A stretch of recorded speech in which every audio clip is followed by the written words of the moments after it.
भाई लोग नमस्कार। देखिए पावर स्टार पवन सिंह जी अपने फैंस के लिए अब धमाके ही धमाके लेकर आ रहे हैं, जो कि छठ पूजा में 3 धमाके तो कर दिए। और जैसे ही छठ पूजा बीता भाई लोग, आप सभी के बीच बहुत ही बवाल, बहुत ही कमाल का लोकगीत पावर स्टार पवन सिंह जी के द्वारा लाया जा रहा है, जो कि बहुत ही बवाल लोकगीत होने वाला है। भाई लोग आप सभी अपने मोबाइल का स्क्रीन पे पोस्टर देख सकते हैं, जो कि बहुत ही कमाल का पोस्टर लॉन्च किया गया है DRS म्यूजिक के द्वारा। भाई लोग गाने का टाइटल है हरी हरी ओढ़नी। जी हाँ, हरी हरी ओढ़नी, जो कि इसमें पवन सिंह जी के साथ में डिम्पल सिंह जी नज़र आने वाले हैं।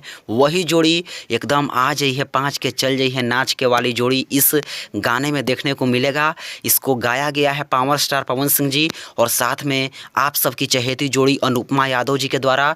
और इसमें म्यूजिक दिया गया है प्रियांशु सिंह जी का और इसका लिरिक्स आशुतोष तिवारी जी के द्वारा लिखा गया है। तो बहुत ही कमाल का गाना होने वाला है भाई लोग। लगन का सीजन भी आ चुका है और लगन के सीजन में यह गाना गर्दा मचा कर रख देगा, हरी हरी ओढ़नी। बात की जाए कि आखिरकार इस गाने को रिलीज कब तक किया जाएगा, तो भाई लोग अभी तो कमिंग सून का पोस्टर आया है, लेकिन आप सबके बीच 2 से 3 दिनों के अंदर इस गाने को फाइनली रिलीज कर दिया जाएगा। सो आप सब तैयार हो जाइए, बहुत ही कमाल का गाना होने वाला है। हरी हरी ओढ़नी DRS म्यूजिक के द्वारा इस गाने को रिलीज किया जाएगा। तो चलिए वीडियो को लाइक कीजिएगा, सभी भाइयों के पास शेयर कीजिएगा ताकि सबको यह पता चल जाए। और चैनल पर नए होंगे तो सब्सक्राइब करके बेल का आइकन जरूर प्रेस कर लीजिए। धन्यवाद।